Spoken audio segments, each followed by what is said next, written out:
morning, good afternoon, good evening. Zimbabwe is a failed state. But like all complex issues, the answer is not always simple and obvious.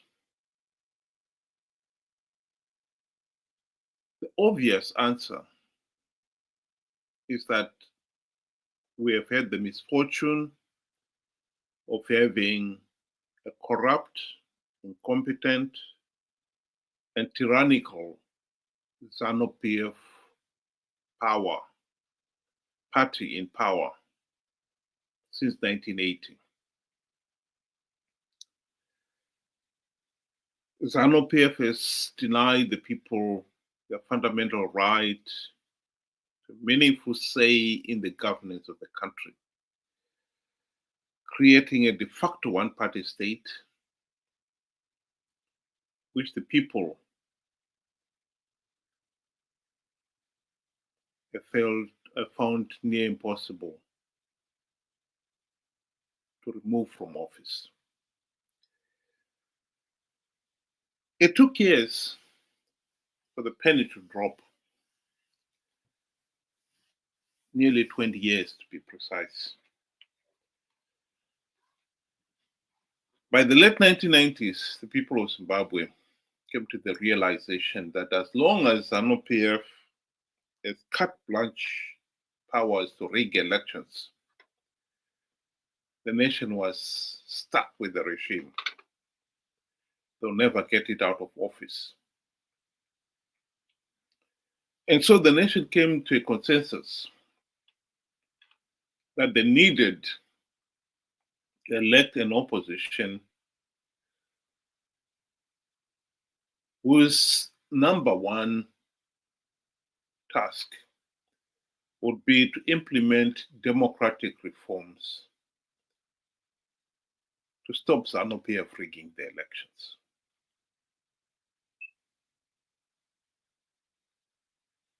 Morgan Tsvangirai and his friends launched the Movement for Democratic Change in 1999 in answer to that national call. They named their party the Movement for Democratic Change, promising the nation that they will deliver the democratic change the nation was dying for.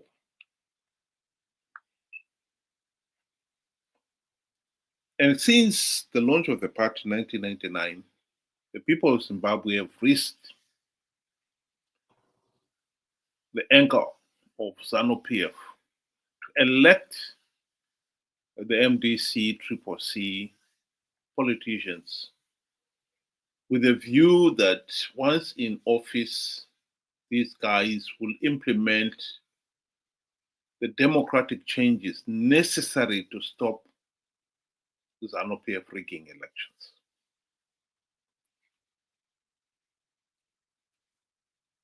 That was the express purpose. And to be quite honest, the MDC had their golden opportunity to implement those democratic reforms during the GNU of 2008 to 2013. SADC, we had forced Zanu PF to sign the 2008 Global Political Agreement that gave birth to the GNU,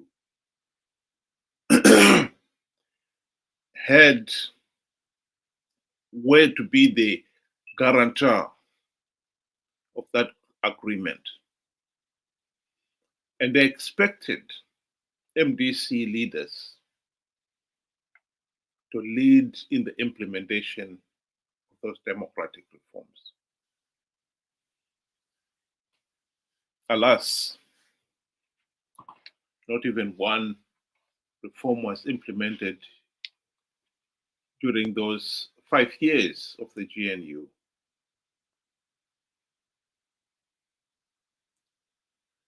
And it's now 25 years since MDC CCC guys have been on the political stage. And not even one token reform has been implemented in that period. And so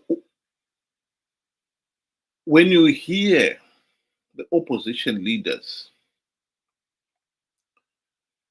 talk, one of the things that they've been asked again and again is, why have you failed to implement reforms? They failed to answer it.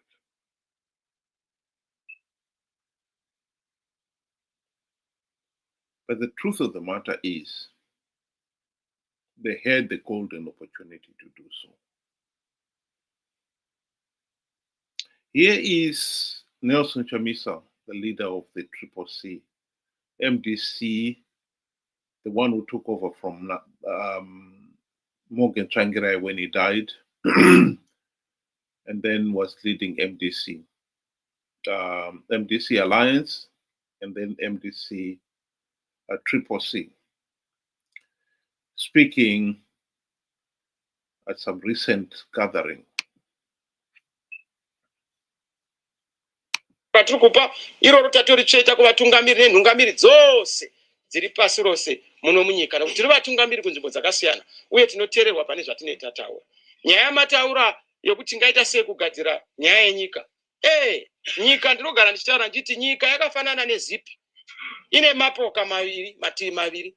Kutoti zipi ivharike inoda mativi maviri kuti abatane awirirane. Zvino zipi yeZimbabwe yakarusa.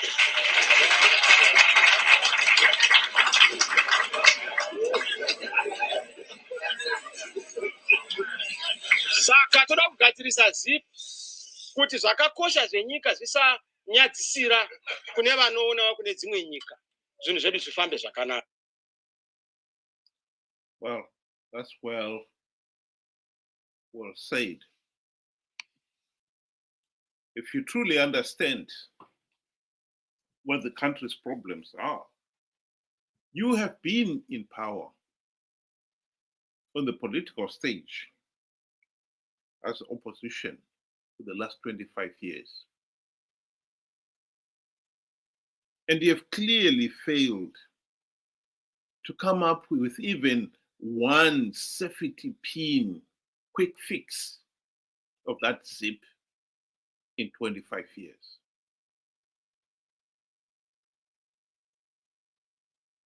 Including the 5 years of 2008 to 2018. That speaks volumes. The truth of the matter, or the tragedy for Zimbabwe, is that MDC, CCC have been Zanu PF Team B in all but name. They've been playing for Team A to win and to have political legitimacy. This is the truth.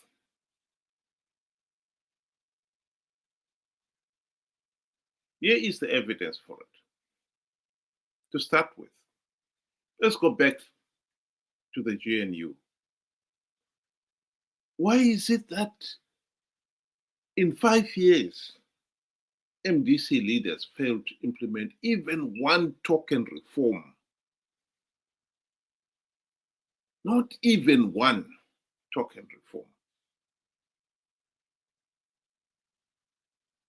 to stop Zanu PF freaking the elections. 2, ever since the failed GNU, MDC leaders have participated in flawed elections knowing fully well that the process is flawed, and knowing fully well that by participating, they are giving Zanu PF legitimacy.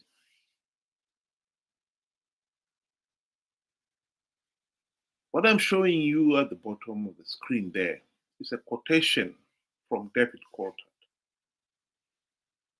from David Coulthard's book. And in it, he's admitting that the electoral process was so flawed, so illegal, that the only logical step was to withdraw. But he goes on to explain why he and his friends in MDC N at the time, Mugabe, and MDC-T, Trangirai, could not withdraw. They were also aware of the fact that Zanu PF was giving away a few gravitering seats to those who participated. And so they've been participating in these flawed elections out of greed. Nelson Chamisa himself lied to the people of Zimbabwe to entice them to participate in the 2018 elections and then again 2023. In 2018, he told them that MDC Alliance has come up with stringent measures to stop Zanu PF rigging the elections. In 2023, he came up with a similar lie that MDC CCC had plugged all the vote rigging loopholes to stop Zanu PF rigging. Of course, he was lying. And yet, there it was. He managed to con his own people to participate in flawed elections out of greed and to give Zanu PF legitimacy.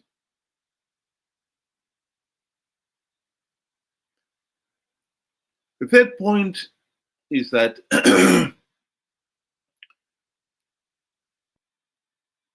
even when MDC CCC had the opportunity to show that Zanu PF was rigging the elections, they seem to go the extra mile to make sure that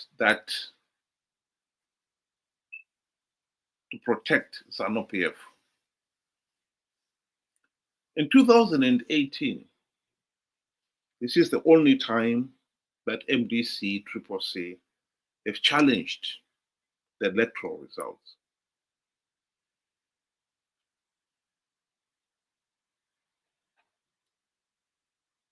I think the challenge was meant so that they could turn around and say, oh, well, we did try to challenge the result and we lost in the court of law. But when they came up with affidavits, they must have realized that the affidavits were such that it would be very difficult to cover up Zanu PF rigging.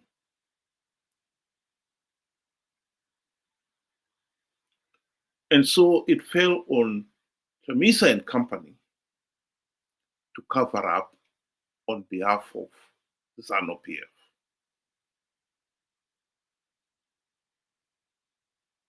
I want you to listen very carefully. to the court proceedings, particularly at the point where the issue of 16 polling stations where there were identical results in 2 polling stations, where you will have identical results from Mnangagwa, identical results for Chamisa, identical results of spoiled votes,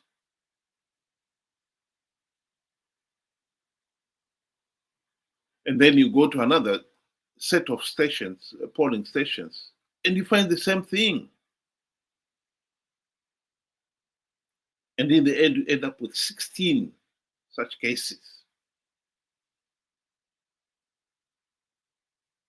The obvious thing that happened there is that we've got to accept that the polling results that were being added for the presidential candidates were being added in head office, in the main center in Harare. So a V11 form would come in, and from each then they would extract how many votes did Mnangagwa get, how many did Chamisa get. And the V11 has got the results of all the other presidential candidates, parliamentary candidates, council candidates.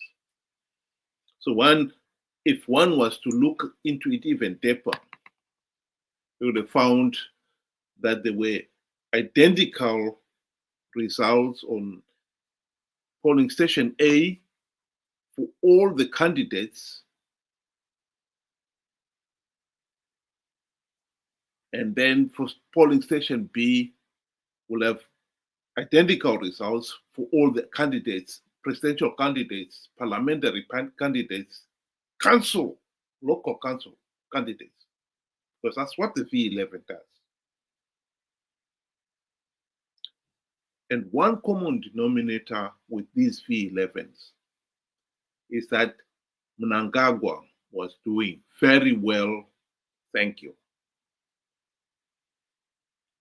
So what was happening there is simple enough.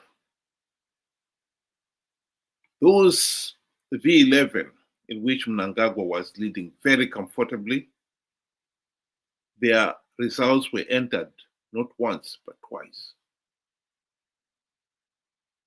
They picked the next one, did the same thing. And the main reason for it is clear. They are topping up Mnangagwa's vote counts to get him over the line.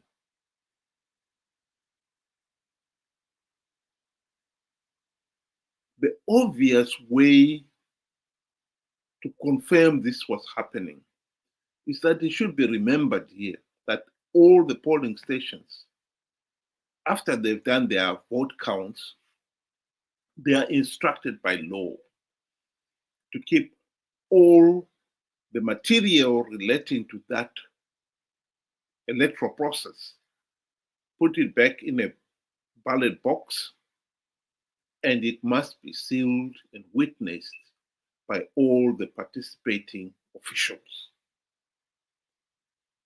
So that is the primary source of the information. So if you've got a query on a V11, in this case here, you've got 2 V11s that come up with identical results. The logical process to do there would be to say, okay, let's go to the polling stations themselves. Let's open up the ballot boxes do they also have identical results? In this case, it's easy to reproduce a V11, but it would be impossible to reproduce the box and all the relevant officials, because when it's going to be opened, all those who were involved at that polling stations would be expected to be there, and they're the ones who should open it. And they should, before they open it, they should confirm that, yes, that is their signature. The seal has not been tampered with.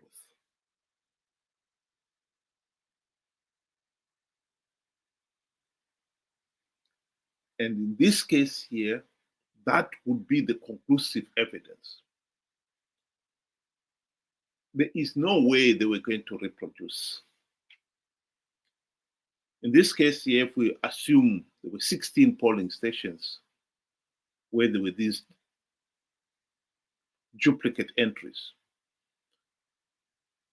So 8 polling stations with a twin polling station somewhere that did not exist. They were not going to reproduce 8 ballot boxes, complete with officials. From where? And so the refusal to have the ballot boxes opened, in this case here, you would think would be ones from government who would have everything to hide. It would have been government officials or ZEC officials to say, no, we don't want to open the boxes. In this case here, it's surprising that the people who said, no, they don't want to open the boxes, it's not ZEC or Mnangagwa's legal team. It is Chamisa's legal team that refused to have the ballot boxes opened. Listen to the video clip for yourself.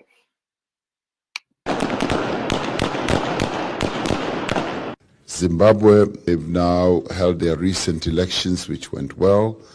International monitors had to force their way through angry crowds to deliver their verdict. They reported serious flaws in the process. It was not a level playing field. Many injured and 3 dead. The opposition says the shootings and the beatings cannot be justified. And an election in which Zimbabwe dared to dream has instead brought back its worst nightmares. There were running battles through the city centre and the streets echoed to the sound of gunfire. Zimbabwe, they've now held their recent elections, which went well. You are ready now to start. I am ready. You may start. Thank you, my lord. What ZEC has done is to violate the constitution, to violate the Electoral Act in a manner which has ultimately benefited the first respondent. National and Central, page 159, the report by the ZBC, it does 2 things. Number 1, it mentions figures. Number 2, it attributes those figures to a ZEC official. It says by 5:30 p.m., 105,000 people had voted in National and Central. The final figure that one gets from ZEC is that an hour and 30 minutes later, plus 370,000 people voted. Is it humanly possible? But it doesn't end there. Then there is the issue of identical polling results. There are at least 16 polling stations with identical results. Identical results for Chamisa, identical results for Mnangagwa, identical spoiled votes. And in all those places, Mnangagwa not only wins, but wins big. It's like a kid was playing with the figures. That, with respect, is not how an election is conducted. We'll now give the opportunity to Mr. Kanengoni. The Zimbabwe Electoral Commission cannot be taken to task to say, why is the voter turnout in my central at this particular level and not at that particular level? Voters behave the way they do.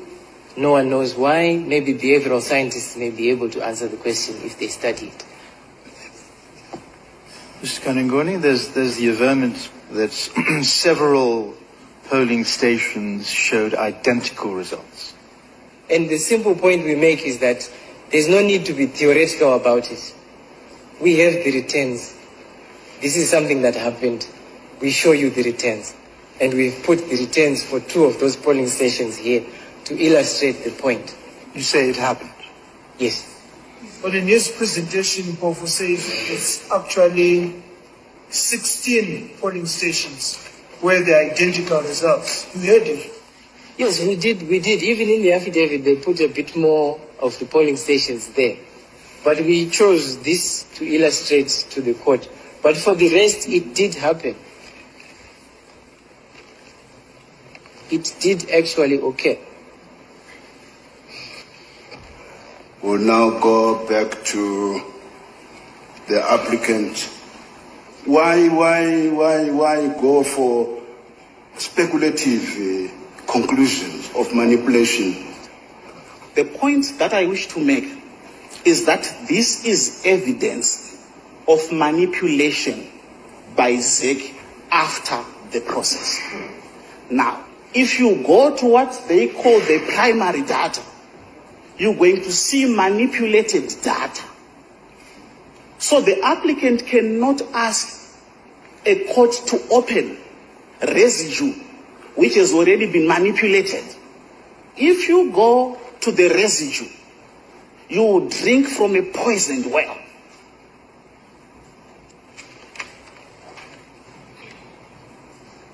When you look at the figures, let's look at those that have been admitted by ZEC. Let's look at the parliamentary tally. When we show that 40,000 people are said to have voted in the presidential election and not in the primary election, and ZEC does not have returns which show that there were people who simply chose to vote in the presidential election, that is the end.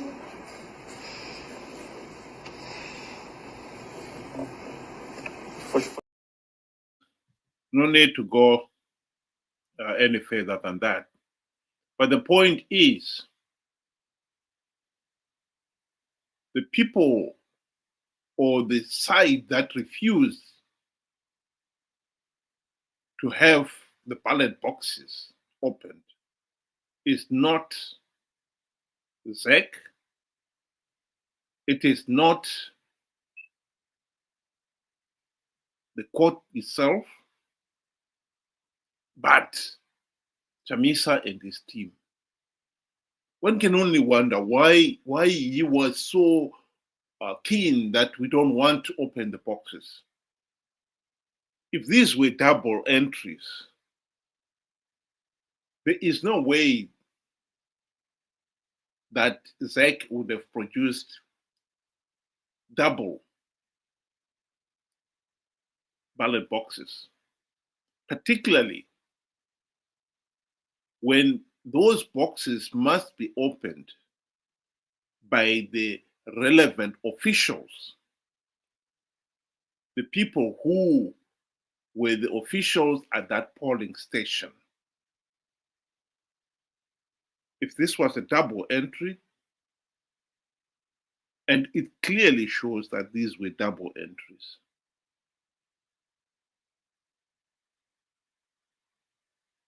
the ballot boxes have got to show exactly the same number of ballots, exactly the same number of spoiled ballots, and they have got to have the relevant officials, including officials, returning officers from the opposition, whose signatures have got to be also somehow created, it would have been a mammoth task, an impossible task, in fact. So the only rational reason why the opposition, Chamisa and his team, are the ones who said, no, we don't want to open to demand the ballot boxes of those duplicate polling stations, is that they knew that those ballot boxes did not exist.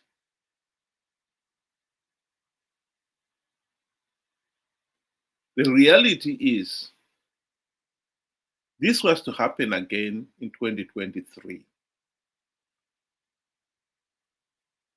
Team Pachelu, a group of young men and women who had managed to use their computing skills and their contacts within ZEC and other officials to get as much information on the polling stations, the voters' roll, etc., the whole voting process, have since come up with their report on the 2023 elections. And it clearly shows, and Chamisa himself has since admitted, that CCC did not deploy election agencies at those polling stations that were publicly announced,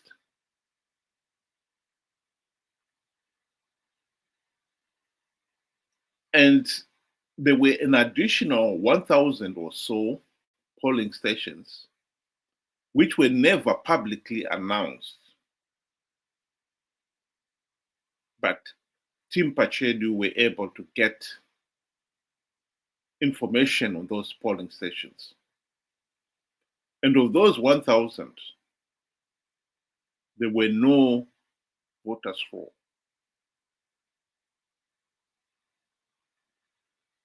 And those 1,000 polling stations constitute about 10% of the total number of polling stations. And at one of those polling stations, they also managed to get a V11. This is the total number of votes cast for each of the candidates. In one of those polling stations, there were 990 votes cast from Mnangagwa and 0 for Chamisa.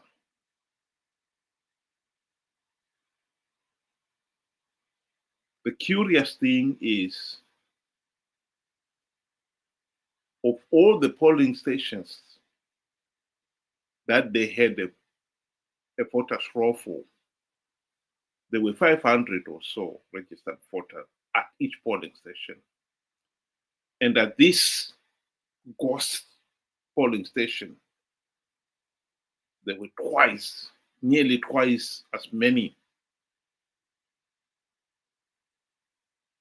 voters,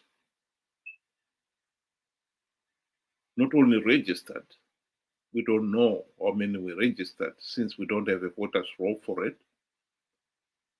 but who cast their vote, nearly twice as many as those at other polling stations. If this is not blatant rigging, I don't know what is. And interestingly enough, Chamisa conveniently had no polling station election agencies at those polling stations. And yet accepted the V11 returns from those polling stations. And even some that he should have had polling election agencies, about 500. He failed to deploy the election agencies, although he had received the money for it.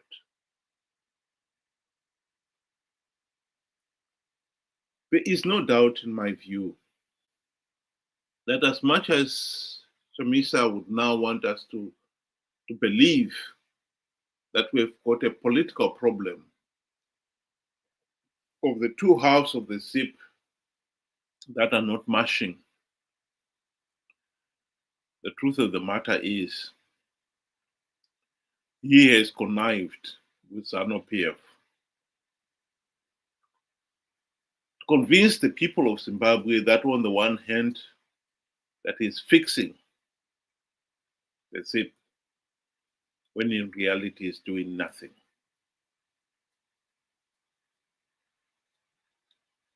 So there is a lot of truth in saying that MDC, Triple C,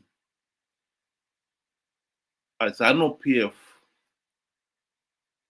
Team B in all but name, we've been playing to make sure that Team A wins. Don't implement any reforms that will stop Team A winning. And they've also been playing in such a way to give the process legitimacy. So they've been playing for Team A to win and to make sure that Team A has political legitimacy.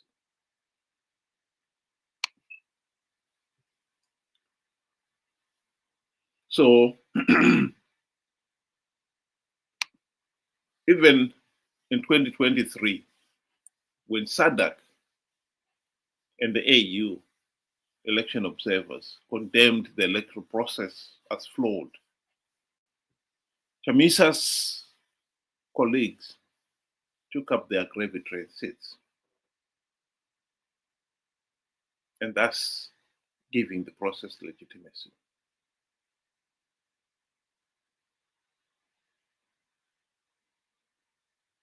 We have got to be careful here that we are not so easily conned to by Chamisa. He has been playing the double game. In January last year, he resigned from his party as party leader, claiming that the party has been infiltrated. To some extent, he was confirming this theory that MTC Triple C is nothing but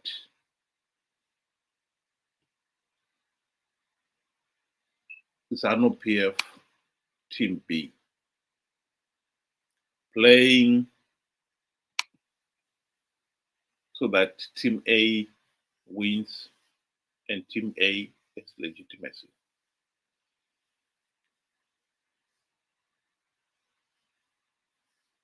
And he's coming out now and saying the two halves of the zip are not meshing.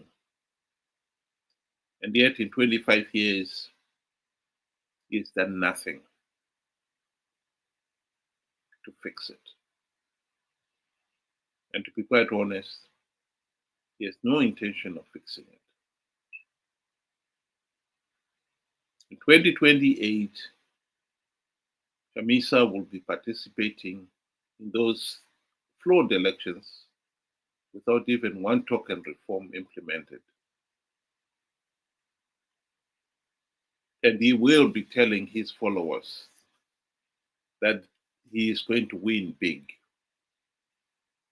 make sure that they do participate.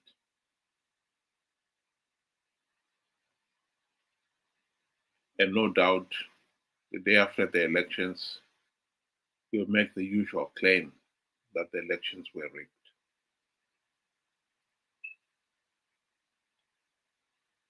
Zimbabwe has got a serious political problem. The fact that we have risked everything to elect an opposition whose primary purpose was to stop to implement reforms to stop Zanu PF rigging the elections, and they've done nothing about it. It's deeply regrettable. But we've got to wake up to the reality that MDC, Triple C, are Zanu PF Team B in all but name. And why we should keep on believing that Team B will implement reforms to make sure that Team A loses, beggars belief.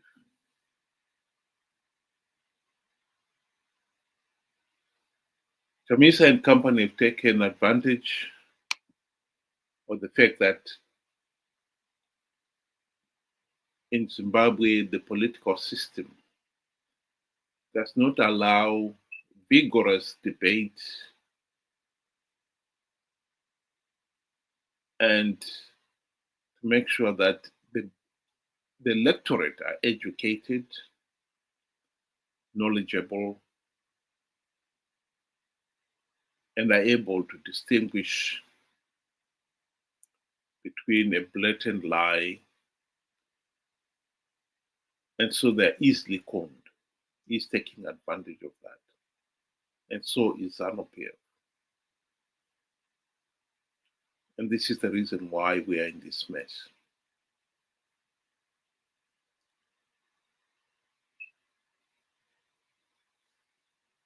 Still, one can only hope that the people of Zimbabwe themselves,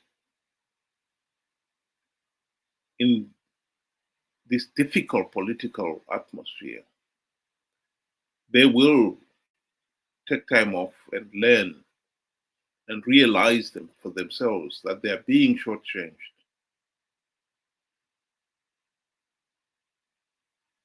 And finally, wake up to the reality that the politicians, the opposition leaders that they have been relying on to stop Zanu PF rigging the elections are no longer fighting in their corner. They're only pretending to fight for power, when in reality, they're fighting in Zanu PF's corner. As I said, Triple C is Zanu PF Team B in all but name. Thank you very much. Have a good night.